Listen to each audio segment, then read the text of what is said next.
Before we dive into season 1, we're bringing you with a special prelude, season 0, Flirting with Design Technologies. It's a playful yet profound look at how technology is reshaping creativity, design, and innovation. Through a mix of fresh recordings, TEDx talks, and global design dialogues that we've had over the past years, we're revisiting key movements that define the evolution of digital design. From AI and parametric workflows to the future of education and fabrication, this season sets the stage for what's to come. Let's dive into flirting with design technology. Sound rolling, camera rolling, and action.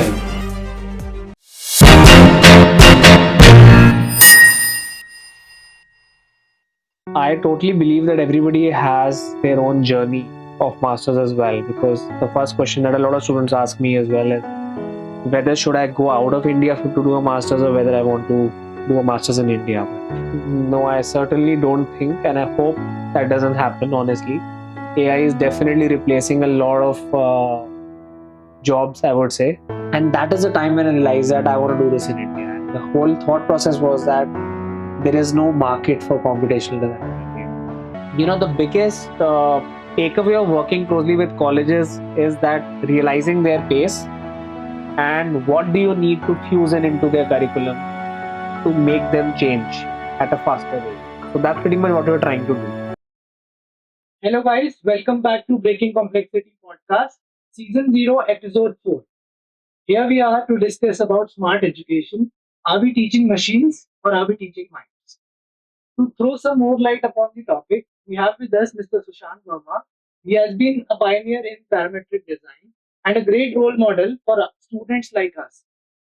So, to start with, I would like to ask you what or how do we picture Sushant Verma as an architecture student? So that's a very interesting. It takes me back into the memory lane actually, because as an architecture student, a few adjectives I'd like to use for myself at that time was one would be very curious. Second would be inquisitive, which is again same as curious, but wanting to experiment. So very experimental, I would say. And I think my whole student journey was more about trying to find answers to questions which were never asked. And I was somehow asking the questions which were not asked in the room, in the sense of I would look at some of the works of the pioneers that I would see at that time, and I would question that how do they build it? Because often we were stopped to ask a lot of questions about things that how do we design something very complex, for example. One thing I was really intrigued with was complexity. I've always loved complexity of any kinds, and I was more interested in the formal and geometric complexity. I remember from that time also I used to look at a lot of examples and projects of Zaha, Calatrava, Frank Gehry, and they still are my sort of favorites right now as well. But 20 years back, when I started my architectural journey, it was more about trying to make sense out of what I was learning. For the first few years, I was absolutely lost, I would say. Still trying to understand whether architecture is the right fit for me or not. And slowly, over a period of time, I remember when I was in third year or something, one of my design project was really appreciated, and that is the time when I got really a lot of confidence that that yes, I can also design. And I remember that project. That project, I had titled that project the Alienic. So it was actually alienic to what normal people would design. That's what I thought at that time, that what I'm trying to design. So I tried to experiment with a lot of shapes. I was not very well exposed to a lot of architecture globally at that time, and internet was not something we had access to at all times, I would say. So I remember, like, because I had known of the Sydney Opera House, I was trying to play a lot with the double curved surfaces and fins opening into making an auditorium. And I was trying to play around with a zigzag kind of a tunnel or a curvilinear kind of a path. So basically, I was trying to experiment. The student that I was experiment with all kind of shapes and forms, and then creating an inquiry that how do we build this? Because I had tried to relate that to examples of global pioneers, and how would they build this kind of an architecture, which slowly led to understanding that all of this is basically complexity. How do we break it down into simple parts? And eventually trying to inquire complexity. And as I progressed into a master student later, it was more about delving into computational design, which I realized is the answer to a lot of questions that I was asking as a student, but I never had the access to that tools right now. So yeah, that's what I was as a student. That sounds like more of evolved Sushant Verma when like you might have joined architecture. So if you can go a little back again and see how you ended up joining architecture, was it a forced decision or you something has already triggered the curiosity within you for getting answers to that? So no, I didn't want to become an architect actually. When I was, uh, it's kind of funny that it comes out of me at this point that I wanted to be a doctor. And because I wanted to be a doctor, I was preparing. I had biology in my 11th and 12th grade, and I was preparing to be a doctor until a point I realized that it's not for me, in the sense that I didn't have the aptitude to become a doctor, honestly. And I realized that architecture was not even a second choice, I would say. Architecture is something I was really trying to avoid because my father is an architect, and I never wanted to become an architect because of the same reason, because we've seen him a lot of struggles and everything. It isn't an easy profession, honestly, to navigate through. And because of that, I was trying to force myself to not get into architecture. And I remember when I gave the entrance exam, it was more out of that: if I don't get through engineering or medical examinations, then this might be an open option. And then even when I got the admission, I realized that this is not something I want to do. Until a point, I remember like my dad drove us to Gurgaon, and like we went to the campus that in case I get into Sushant School of Architecture, what it would be like. And I went into the campus. I saw a lot of murals on the walls. I saw a lot of artistic explorations, and I felt the whole vibe was very interesting, even though the college was empty at that time. And somehow the chord stuck to me that this is, I belong here. But as fancy it may sound, it did not start that well, honestly. In fact, the first few years were a lot of struggle. I did not find the right footing into the door, I would say, because I was not very comfortable with what I was doing. I was not excelling that I was used to excel in my studies earlier. And somehow I felt that I don't know whether I'm made for this thing or not. And again, like I mentioned earlier, that when I reached third year, I did this design exercise, which really pumped me to delve into something deeper, which later on becoming my exploration of breaking complexity. So, also you also mentioned about your masters. So, majority of students have this question that whether to go for a masters to continue with the job. But the times have changed. Like as I could foresee right now that it is about being fast more rather than being right. And if you are fast enough so that you can present what client wants, you'll end up getting more business than whosoever is doing the right thing. So, do you think in this dynamic of situation that we have, is it really necessary for students to look up to masters for their career ahead, or they can do it in any other alternate way as well? See, I truly believe and I advocate this that everybody should do a master's. And it is not for gaining a degree, but you should delve into something more advanced, which is more like a master's, primarily because the kind of inquiries that you end up making with yourself to explore design much more deeper can only happen when you're in an academic setting, which happens in a master's. Yes, there are alternatives. There are different kind of alternative schools, there are alternative workshops, different programs that we also run as well. But I would still suggest that those can be a foundation before you actually end up doing a master's. I know that there's a problem of time with a lot of people at times, that like everybody does not have the luxury of time, that okay, you can spend 2 more years or 1 more year into education. You might want to start working immediately, but then obviously it's a case to case basis. But I truly feel that doing a master's sooner or later is extremely important. And I think if you had asked me this question a few years back, I would have said that one should wait till you become more mature to do a master's. But today I feel on the contrary that a lot of people I've seen that who have waited that they will wait to become much more mature as a designer and then they will go for masters, they lose the sense of learning ability. And it is sort of conditioned in within us, in our culture and society, that we can learn only when we are sort of young, and after a certain point of time we sort of lose a sense of learning ability, because of which I feel that the sooner you can, you should delve into a master's. But at the same time, you need to uh, like prepare yourself well. That is extremely important. You can't rush it up so much that you're not prepared for the master's. You were telling that how after being so much prepared also you found yourself at a position where you saw a lot to be discovered more at the time of masters.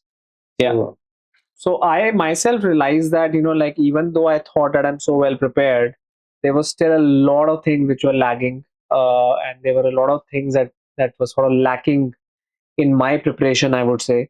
So I believe that you need to have a good foundation before you end up doing a master's, because a master's is something which you have to be really mature, mentally and emotionally as well. Right. Because if you are mature at both these aspects, then only you're able to make the best out of it. And you get that opportunity on a once in a life. So, you have to make the best out of it. And I know a lot of people end up over anticipating what is going to happen during a master's, what are they going to learn into a master's, and then things don't fall in place. The best of the people are who know how to respond to that situation. And honestly, 95% of people do not respond to the situation very well, because we fancy a different world altogether, but we get a different world. We are not spoon fed during our masters. We are made to, inquire a lot within ourselves. And those are you have to ask the right questions. And if you're not well prepared, you're never going to ask the right questions to yourself. Right.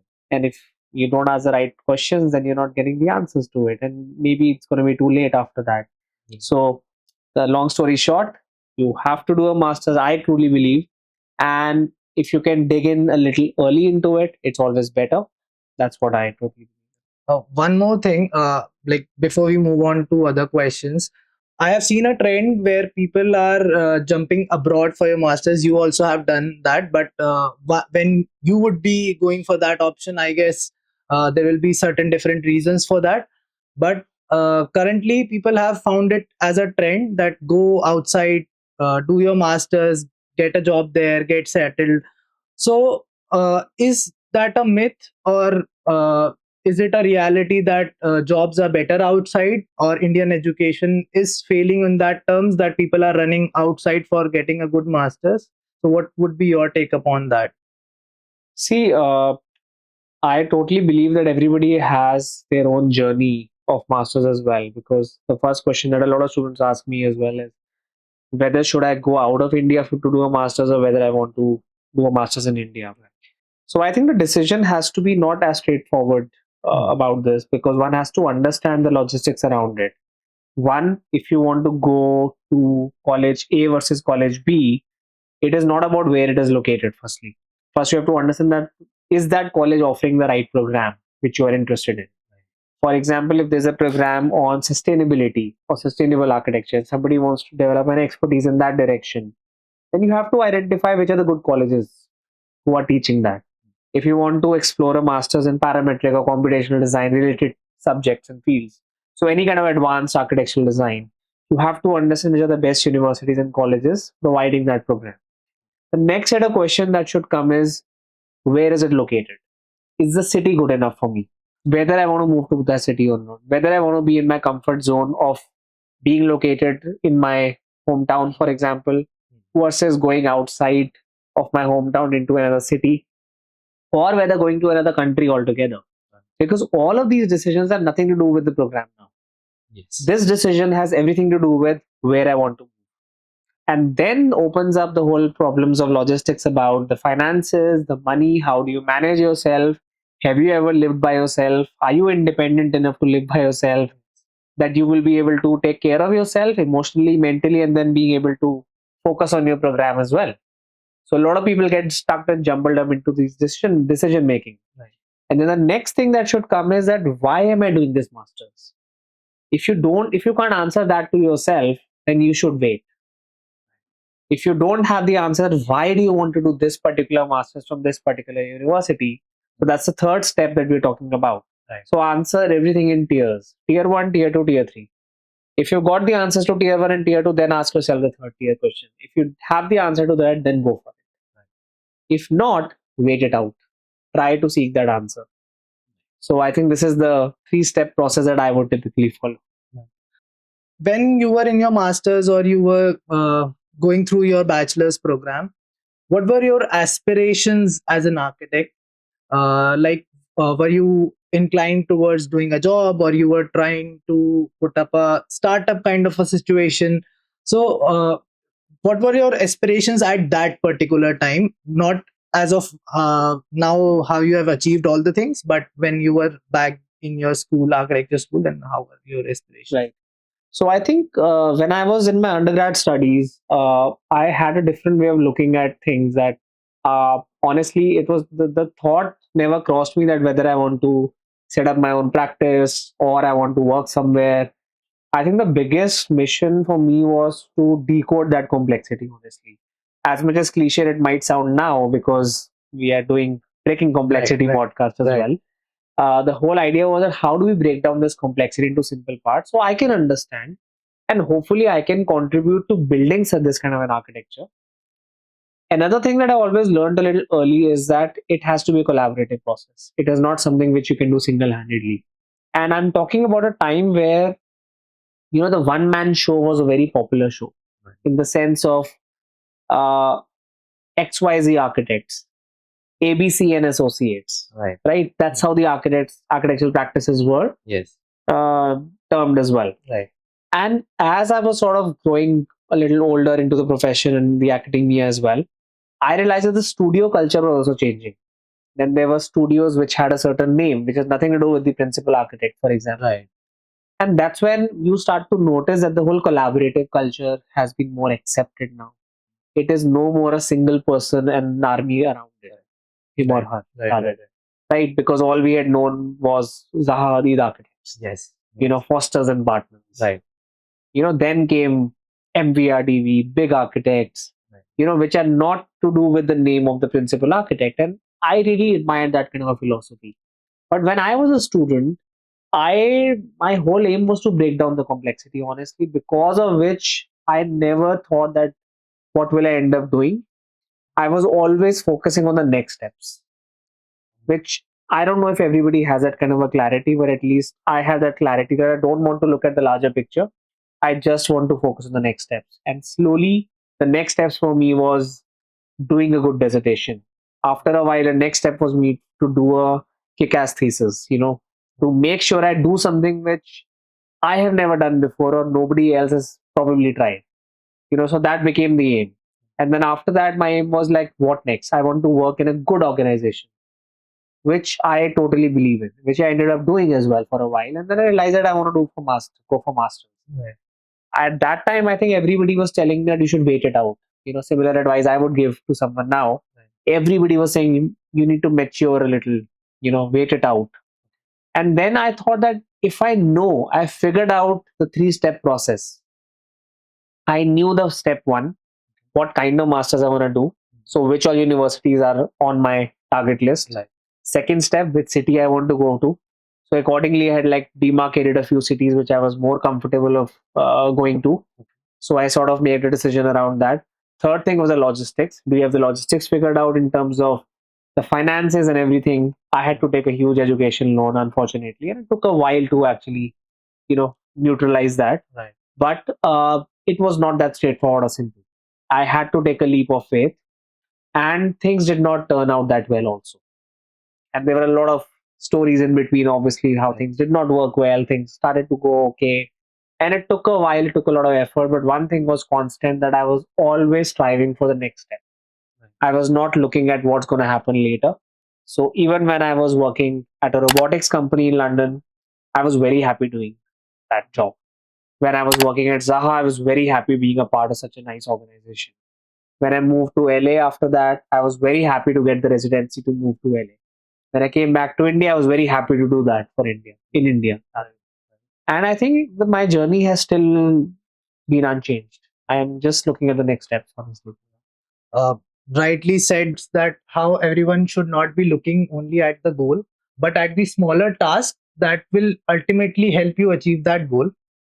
So, moving on, while you were in your masters or when you completed your masters, uh, what thought roamed around your mind that triggered that you should come back to India or you should go for a practice for a while and then start your own journey? So, how was your journey after the masters? Just after the masters, when you graduated, or when you post graduated, then what were the thoughts that triggered you to come back to India or start your practice even? So I think when me and Pradeep both graduated out of AA, we just wanted to experiment.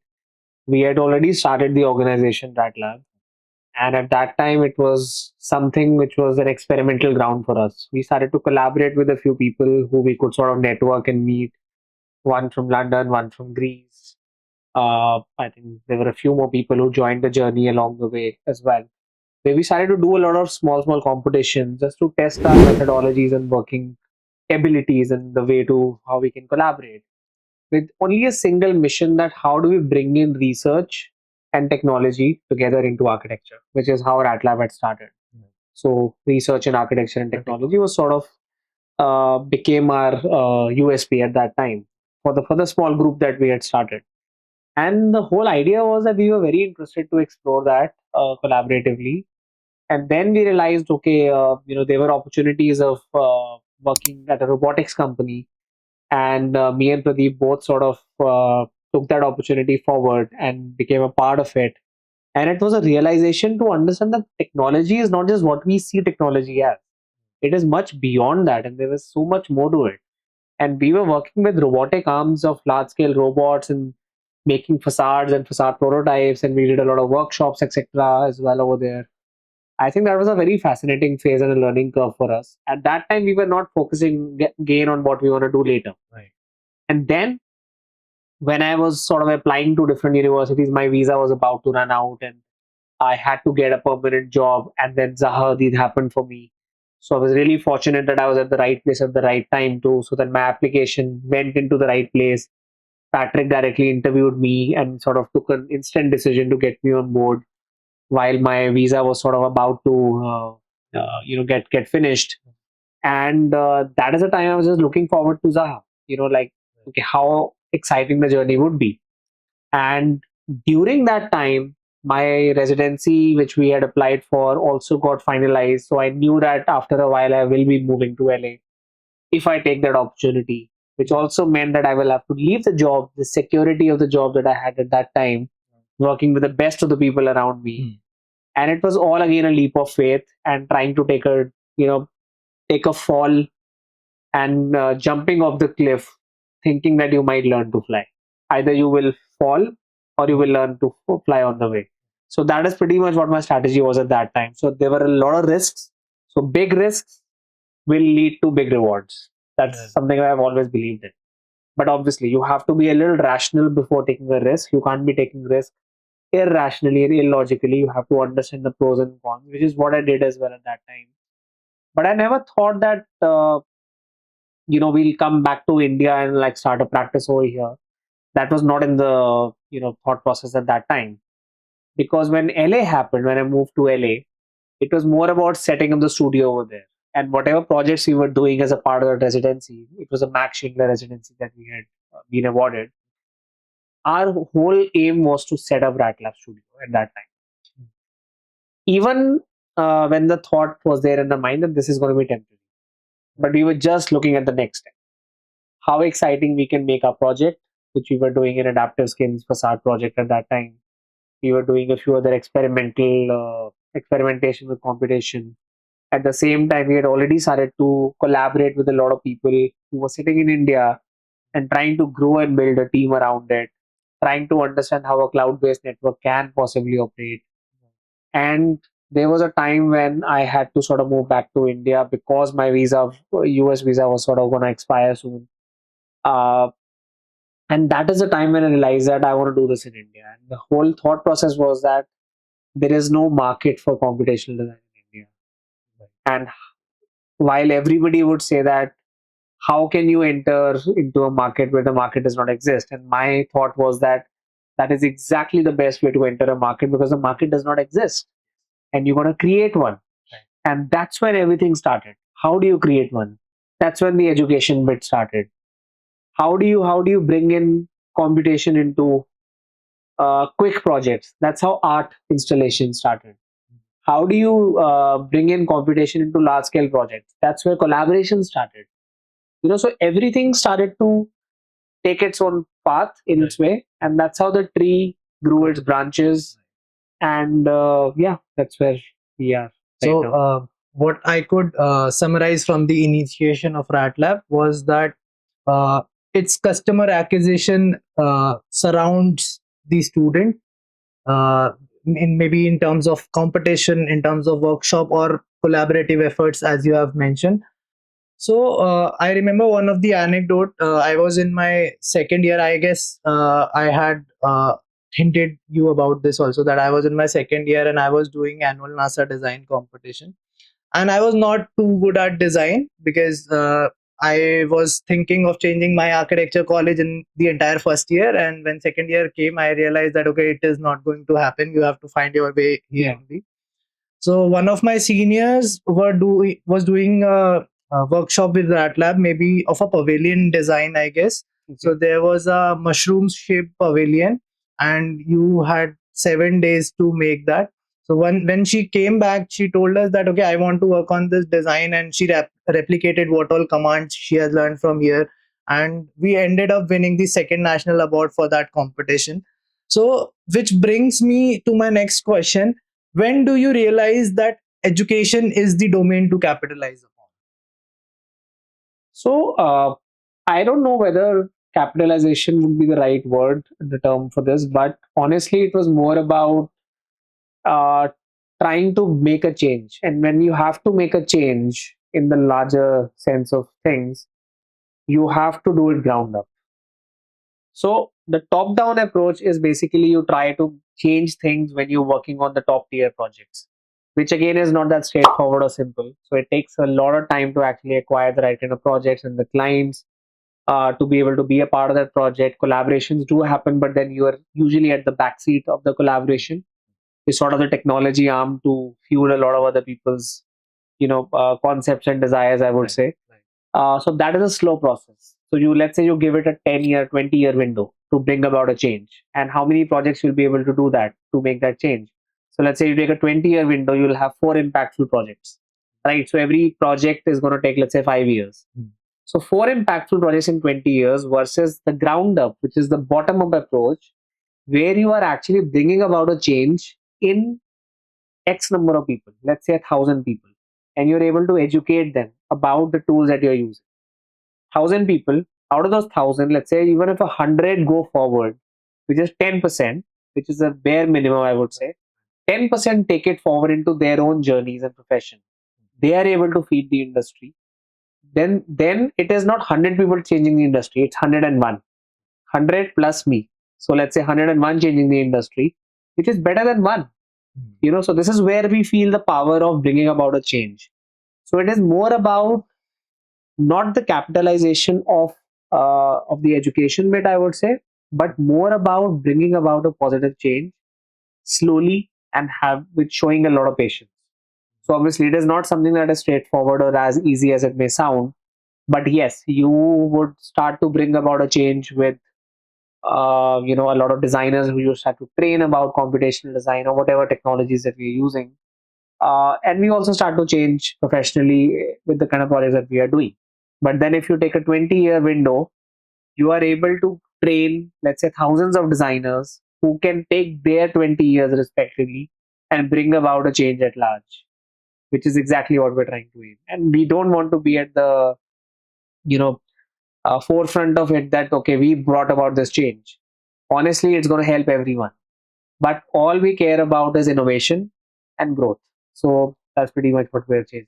I don't know if you would agree upon this, but we all have witnessed that architecture industry is sort of saturating in terms of professional revenue generation, or maybe the employment rate, or the remuneration capacity that is there. Architecture students have started to like get demotivated from that, and they are stuck on the obsolete technologies that are there still. So to pump them up, or to motivate them, or to picturize it for them, what sort of smart education do you see in 2025? So, talking about the first point that you brought in, which is a very important point, that okay, we are getting saturated, and we've always been saturated, obviously. Right. But then there is always this thin light of innovation that somewhere lies. So yeah, very few people are going to sort of make that cut. I would say, like 2 to 5%. I would say. So obviously, it there is a lot of skilling up that is required in 2025. We are flooded with so many things. There's a lot of noise around us. Basically, I would say, and architecture comes with its own set of noise. In my early days of architecture, I remember there were new softwares cropping up. Like SketchUp had just come up at that time. It was called Google SketchUp. It was by Google at that time, and later on brought by Tim Trimble. Then 3ds Max was sort of gaining popularity. Then Maya started to we started to hear about Maya. Then because I was researching about Gary, I started to get to know about a software called Katia, which they had used in the one of the museum projects of Bilbao. Like there have always been a lot of noise. But in 2025, as you rightly asked the question for, there is a lot of noise. The biggest noise that we have right now is AI. Right. And AI is sort of creating a lot of noise. It is bombarding everything to us. So, how do we sort of stand out of the crowd? Because everybody will get the access to it. Right. So, the only way to stand out of the crowd is be skilled up and be able to skill up with as many things as possible. May not be everything, but a few things, and try to master them. So for me, computational design is that thing that we just did not do it, we mastered it. And we mastered the art of teaching it also, because of which we could actually create and bring in a lot of change amongst the design community by educating them about computational design in the right way. And something that I've always believed in saying is I know a lot of people end up taking the journey of teaching as sort of a shortcut to revenue generation, since that was the first point that you made. Right. I always believe that first make your career and then learn to teach, Right. but don't make education as your career before you have a career, because that is going to, then you're not just making your own career, you're ruining a lot of careers, I would say. So that is extremely important, that first you make your own career and then you teach about it. So moving on, what do you think? Are we teaching tool-oriented architecture students today, or we are promoting critical thinking as well? So I think we have to sort of shape the minds in the right way. That is extremely important. So when we are teaching anything, be it any subject, any kind of expertise, we have to understand that who are we teaching and what exactly we're trying to shape. So if you're trying to shape their mindset into a certain direction, you have to sort of decode the complex way of that subject into simple parts and teach them step by step in the right manner. So how I particularly would teach any kind of subject, I teach parametric design, computational design. I would start to look at the larger picture first, and I would start to think of where do I want the learner to be at the end of the journey, and then I start to break it down into milestones, and that's how I would design a curriculum. So when we design the curriculum for any kind of subject, we would always think where do you want the person to reach at the end of the journey, and then you start to break it down into smaller steps and milestones, and then teach them in the right specific manners, and also tell them that you have to follow these steps strategically. And it is a linear journey at times. It is not something you can jump on to give a shortcut to reach from step 1 to 5. You have to go 1, 2, 3, 4, 5, 6, 7, for example. Right. So that is extremely important. So when we are teaching something, we have to inculcate the right mindset. At the same time, I also believe that yes, sometimes when you're educating someone or a group of people, you're also educating yourself and learning by yourself. But I feel personally that it can only happen to a certain level. You have to have a strong expertise in something what you're teaching. Yeah. And if you don't have the expertise, and if you're just grasping what is step one and then teaching someone step one, and then grasping step two and teaching someone step two, you're missing on the larger picture. Right. Because you have never went yourself from step 1 to 10. Right. But once you do that, you can make as many steps in between and teach as many times. So you have to have the patience to reach that step first. So that is what we try to do in our educational models as well. Be it any kind of platforms that we are running or educational programs that we have, we always think of the larger output. Even when we are designing a 3-day workshop curriculum, we would think that what do we want the takeaways for the students to be? And then we break down this 3 days into smaller quadrants Right. of learning. So, like, it is a very interesting way to picture what is the takeaway from the curriculum or the course that we are giving to the students. But I have found many of the architecture school haven't revised their curriculum as per the current standards or current technologies that are coming up. Right. They have maybe obsolete system or obsolete way of teaching, because in third year or fifth year, if you're teaching hand drafting, that makes no sense. Right. So what are some sort of difficulties or challenges where design technology is not getting inculcated in the formal education system of architecture? So I've always seen that we've worked very closely with education institutions, and contradictory to what I'm just saying, we've also tried to stay a little away from them as well. So working closely and staying a little away, because the speed of change in an academic setting is a little slower than what we expect in the industry. Because of which, and it's not their fault, honestly, it's because there are so many layers of decision makers, there are so many aspects involved, and you're not only looking at a curriculum, you're looking at how to run the institution as well. You're looking at how to manage the students, manage the admissions, to manage the right from their convocations to all sorts of activities. Right. At the end of the day, it's not their fault. They will be slightly lagging behind in the catch up race, I would say. Right. Industry, however, is sometimes forced to catch up. So we have a lot of new technologies flooding in, which if you want to innovate, we have to innovate, we have to learn. So I think, the biggest takeaway of working closely with colleges is that realizing their pace and what do you need to fuse into their curriculum to make them change at a faster rate. So that's pretty much what we're trying to do. In fact, we have worked with a lot of institutions where we've tried to upskill their curriculum because they were a little slower than usual. And I think the way we have managed to contribute to the curriculum, I'm sure there are experts of other domains who can contribute in the same way. Right. So my note to a lot of colleges would be that try to bring in the experts of different kinds and different domains, not just one kind of technology, but every kind of technology, every kind of school of thought rather, and try to inculcate them to create a maximized exposure to the students. All students need is a good exposure. You expose them to a lot of things, everybody will find their niche. Right. So I think the job of an education institution is to create that exposure. If you're able to do that, people will find their ways.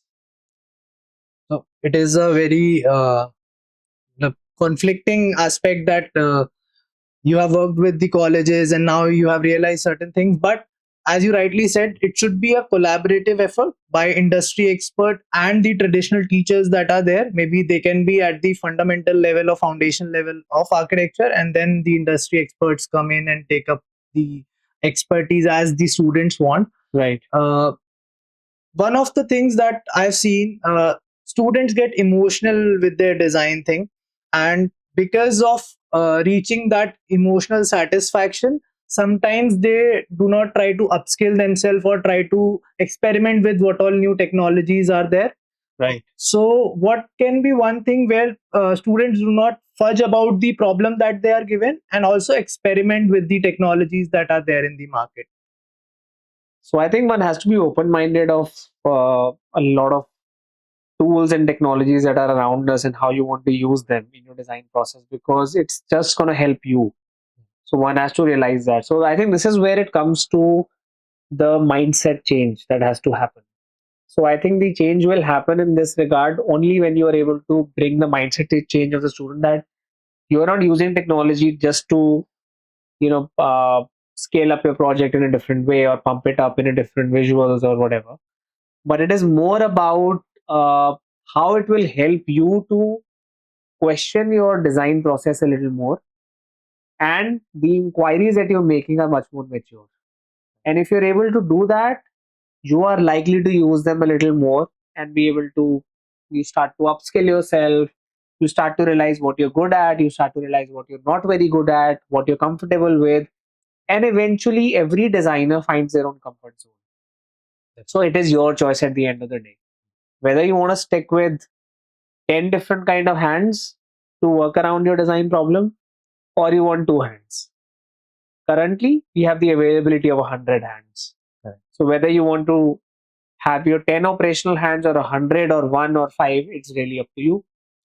But all I can tell you is that somebody with just two hands does is not going to be a bad designer compared to somebody with 100 hands. Only by using techniques and tools is not going to make you better. You have to be a better designer, which comes with sensibility, which comes with experiential understanding, which comes with a lot of reading, a lot of theoretical reading, which a lot of us don't do now, unfortunately. And it comes with a lot of experiences, which come with a few travels, let's say, or even exploring and researching about some subjects. Uh, so technology is just one layer of it, I would say. It is not something which defines the wholesome designer, I would say. In 2020 in London, I had the opportunity to speak to a lot of eminent professionals from across the globe. And this conversation I'd like to throw back into this episode with Shajay Bhooshan, who's an associate at Zaha Hadid Architects in London and also one of the tutors at the DRL Design Research Lab at the Architectural Association. And being from the same country originally, from India, we had a lot of candid conversations around how the design education is, how we have progressed in design education in India, and how the computational technology has permeated into the profession and how they're using it in academia and practice both.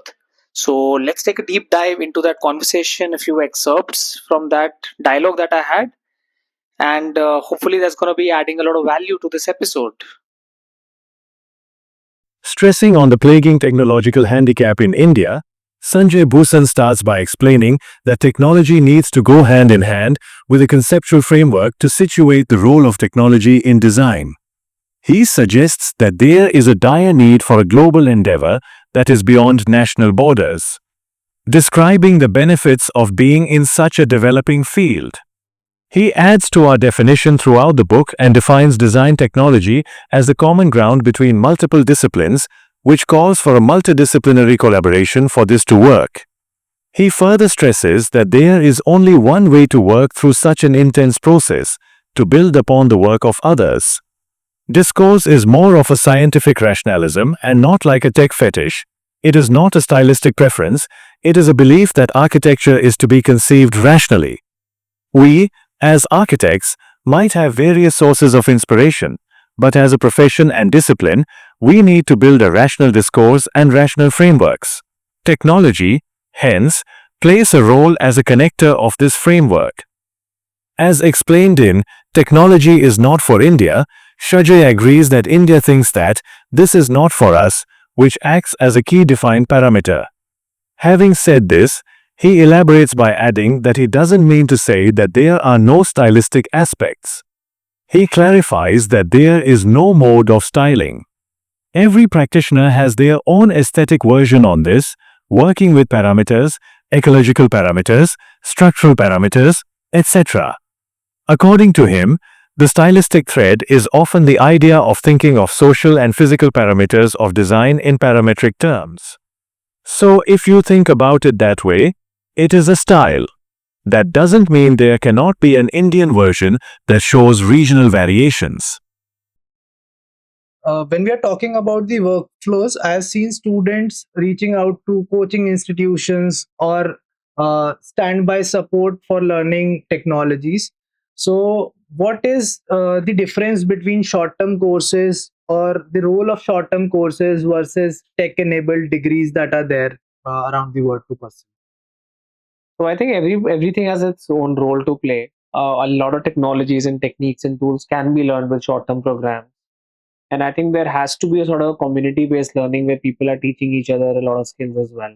So I think that is something which has been missing in the ecosystem of education right now, which happens in an institution, but it does not happen in these short-term programs. Right. So that is one aspect where we feel that uh,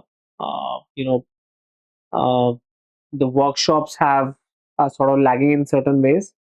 But at the same time, the long-term programs they have their own benefits, but then it's time-consuming for someone as well.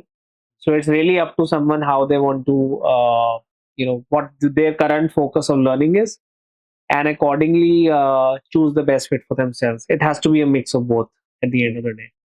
So, how do we pursue analog design thinking with advanced technological thinking that should be there in each student, I guess, so that you experiment around different inquiries, as you said, so that you put up the right question and get the answers out of So I would break it down to very simple steps.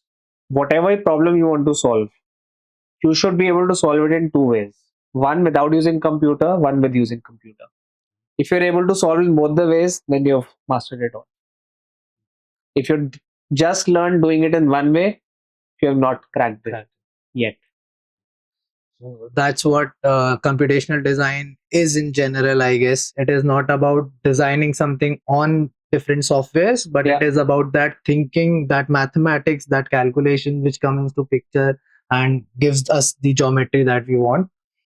Do you think can AI or machines ever replace the intuition or the teaching methods of the teachers that we have around architecture institutions? No, I certainly don't think, and I hope that doesn't happen, honestly. AI is definitely replacing a lot of jobs, I would say. But AI can, if used smartly as a collaborator, as a collaborative learning and teaching tool, rather, it can have a lot of potential. It can really unleash a lot of possibilities that one can have as a tutor. So I feel that AI, if used as a good ally, it can really help in creating education and take it to a different level altogether. And that is something which has already started to happen now, because we are seeing a time where AI is actually permeating into everything, including design education. And if we start to use it smartly, there is a lot that it can happen. Right. Just before we wrap up, I have a question to follow with this. Uh, don't you think if AI or some data driven mentor is there, so he will avoid the personal bias that is there while we critique any design? So, what are your thoughts upon that? So that is an interesting way of looking at it, actually, because uh, but then I would come to ask you the question: do you feel that when a tutor is giving a feedback, they have their biases? I guess so But because then that's not a good tutor. maybe, but So that's exactly what a good tutor has to do. right, A good tutor is someone who's able to give an unbiased opinion on the design, which is exactly why in the design studios we have a same design problem for everyone. right, So that you get an unbiased critique. right. And there is a reason why we have open critiques, so that everybody can learn from each other's critiques as well. And this is something which we try to do in Smart Labs as well. When we have the assignments, we try to critique them sort of openly to make sure that everybody gets the answers to each and every person's problem as well. Uh, but the point is sort of valid. I do agree that okay, there can be biases at times, and AI will start to sort of replace that. But then there are a lot of things that AI would not be able to do, which is teaching the emotion around design. AI can try to teach you that or mimic to teach you that through its own database of understanding that it may have, Right. but that will be limiting, or rather, I would say that could be deceptive as well. Right. And it could actually lead one to think differently in the wrong direction as well. So, AI or no AI, I think we all have to consciously be unbiased, and yeah, that's how the education is progressing currently. Thank you so much for the clarification. I guess we should be focusing on the sensitivities that our mentors teach us rather than the biases we look at. Uh, One last question. What do you think future ecosystem of classrooms or e-classrooms will look like in the architecture fraternity? So the future will definitely be tech driven, and in fact, that has already started to happen. More tech enabled, more tech driven. AI will definitely have its own role to play as well. That is already permeating into the classrooms. We have smart technologies of different kinds which are permeating into the classrooms. We have smart whiteboards and stuff which are AI enabled, etc., which will solve the problem. So definitely, I feel that the future classroom will be all tech enabled and everything. But I think the whole structure of the classroom of a single tutor versus 40 students, that will need to change, and we'll have to break that. I don't know the answer to that honestly, but I truly feel that there will have to be a lot of guides, a lot of mentors into a chain of network which is more decentralized in a manner, very much like how the new set of currency is sort of going in a decentralized manner, which which is how the education could possibly evolve. So the future of the classroom is possibly tech enabled, more decentralized, not just a single tutor or a mentor, but more tutors and mentors. The proportions will start to change, and a lot of peer to peer learning, which is what is very important in a close knit network. There has to be a peer to peer learning. Everybody should share their experiences and everybody should learn from each other. And that is what a community based learning would be like. So, to sum everything up and end the conversation on a high, now that you have achieved or you are approaching a pinnacle in your life, how do you see the student or the Sushant Verma who was an architecture student and throw some light upon his aspirations that you need not to do this? These are the three things you should be careful about, and things are not like how it will be turning up in late future. So, one thing I would still say is, I would stick to the whole idea of not following the trajectory of a larger goal, but rather going step by step and systematically breaking the complexity into smaller steps and following that. So I don't think my mindset would change as such, and it hasn't changed honestly. And I don't think I'm reaching a pinnacle or something right now. There's a lot to be explored. There is a lot to be done. Uh, there is a lot, there is a lot of evolution which is lying ahead of us, I believe. And I think few things which I would tell my younger self would be, uh, stick to the process. It will happen in that sense, and be inquisitive, as inquisitive as you can, and work hard. Very important. A lot of people, because of the speed at which life is moving for everyone right now, people are not working very hard, honestly, which I truly feel that there is no reward for showing up every day. Whether you're sick, whether you're unwell, whether you don't feel like doing it, you have to show up, which is extremely important. So I think that is one thing that I've tried to do constantly over the last almost 20 years of being with architecture, I would say, to show up every day. And that is extremely important. So I think sticking to that, everything falls in place. Thank you so much for all your valuable insights. I guess I would have to rush back home and digest all of the learnings that are there. And that's it, guys, for this episode of Breaking Complexity podcast. Hoping to see you with us for more such conversations and insight at season 0, Flirting with Design Technologies. That's it for the episode of Flirting with Design Technologies. Season 0 has been about pushing creative limits, questioning technology's role in design, and embracing the complexity behind innovation. But we're just getting started. Season 1, Don't Play With My Curves, is coming soon, where we take complexity to a whole new level. Stay tuned and follow Breaking Complexity podcast and subscribe us on all the platforms. We'll see you in the next episode.